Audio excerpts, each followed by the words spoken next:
The salvage auction was winding down when Adnan spotted it, a twisted mass of alien metal that barely resembled the escape pod it once was. The auctioneer's voice droned over the sparse crowd. Lot 247 Zeltharian emergency vessel crashed 3 months ago in Sector 7. Engineers from 5 different species have declared it irreparable. Do I hear 10 credits? Silence. 5 credits. More silence. Adnan raised his hand. 40 cents. The auctioneer squinted at him. Did you say 40 cents, son? That's right. A few chuckles rippled through the crowd. The Corvinite trader beside him made a sound that might have been laughter. Human optimism, it gurgled in broken standard. Always amusing. Sold to the human with more hope than sense, the auctioneer declared, banging his gavel. As Adnan arranged for the pod's transport to his workshop, his colleague Neha found him reviewing the purchase receipt on his datapad. She was a xenoarchaeologist by training, but her practical engineering skills had made her invaluable to their small research team. Please tell me you didn't spend our entire budget on scrap metal, she said, looking over his shoulder at the twisted wreckage being loaded onto a hover transport. 40 cents, Adnan grinned. And it's not scrap. It's a puzzle, Neha sighed. The Galactic Engineering Corps spent 6 weeks on that thing. 3 different AI systems ran diagnostics. Even the makers, beings who literally shaped matter with their thoughts, said it was beyond salvage. That's exactly why I bought it. The next morning they stood in their workshop staring at the pod. Up close it was even more damaged than it had appeared at the auction. The hull was crushed inward, exotic metal twisted into impossible angles. Crystalline components that should have glowed with power sat dark and fractured. The crash report says the pilot barely survived, Neha read from her datapad. Zeltharian naval officer named Kethtar, currently recovering in the hospital. Adnan was already circling the wreckage, his trained eye taking in details. Look at these stress patterns. The metal didn't just bend, it flowed. And these crystal matrices, they're not just broken. They've been fundamentally altered at the molecular level, which is why everyone said it was impossible to fix. No, Adnan corrected, kneeling beside a particularly twisted section. They said it was impossible to fix using conventional methods. But humans didn't get where we are by doing things conventionally. For 3 days, Adnan studied the pod while Neha researched Zeltharian technology. The more they learned, the more impossible the task seemed. The pod's power core had been completely fused with its navigation system. The life support matrix was welded to the hull in ways that defied physics. Every system was interconnected in a catastrophic tangle that should have been fatal to untangle. The crash didn't just break this thing, Neha observed on the 4th day.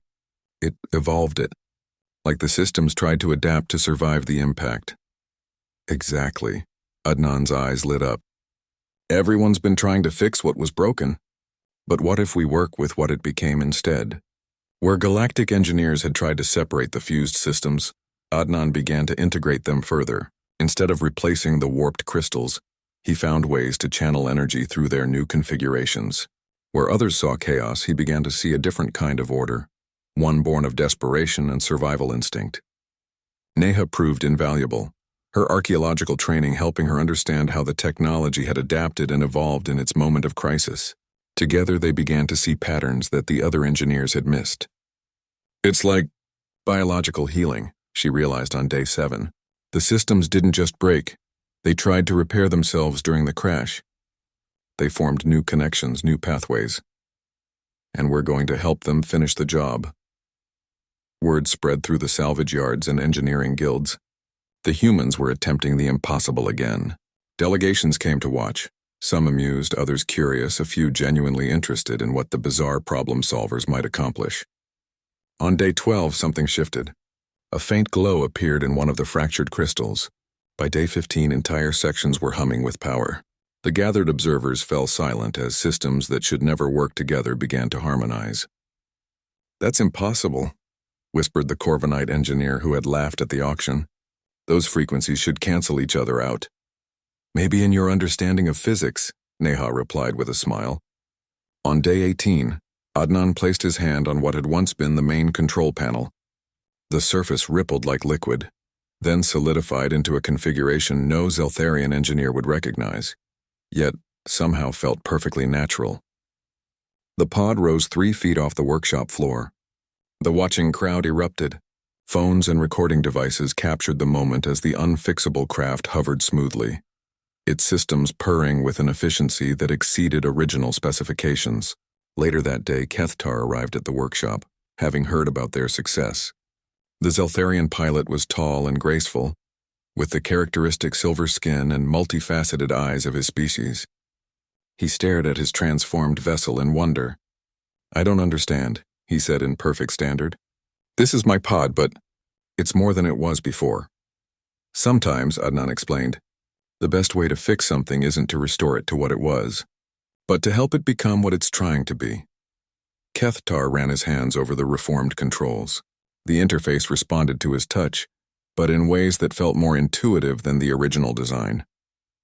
"How did you know? How did you see what we missed?" Neha and Adnan exchanged glances. "We're human," she said simply. "We've been adapting broken things our entire evolutionary history. Sometimes the best solutions come from working with disaster rather than against it." The story spread across the galaxy within days. The humans who bought a wreck for 40 cents and turned it into something that exceeded original specifications. Orders began pouring in, not for repairs but for adaptive reconstructions of damaged vessels. But Adnan and Neha never forgot the real lesson. Sometimes what looks like irreparable damage is actually the first step toward something entirely new. And sometimes, the best way to fix the impossible is to stop trying to fix it and start helping it transform instead. As Kethtar prepared for his first flight in the transformed pod, he turned to them one last time. "What should I call her now? She's no longer just an escape pod." Adnan smiled. "Call her Phoenix, it's an old human word." "What does it mean?" "Something reborn from its own ashes, stronger than it was before." The pod, no, the Phoenix, lifted gracefully from the workshop floor and disappeared into the star-filled sky, carrying with it the proof that human ingenuity could transform even the impossible into the inevitable.